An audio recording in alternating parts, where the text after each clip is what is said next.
Idol daw ng bagong abogado si Erap kaya pati bigote nito na pagbiruan nila. Trademark na po yung...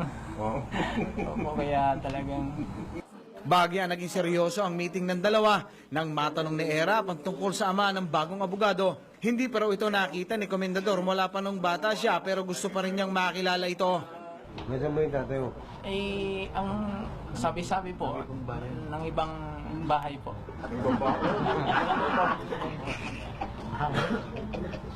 Hindi naman kapitbahay.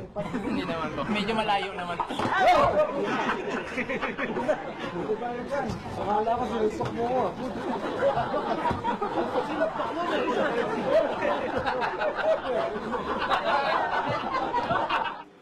Dahil naman sa pagpasa sa bar exam, binigyan ng Manila LGU ng 100,000 pesos na cash gift si Komendador. Ibibigay daw niya ito sa kanyang ina na nasa Catanduanes para pangpaayos ng kanilang bahay.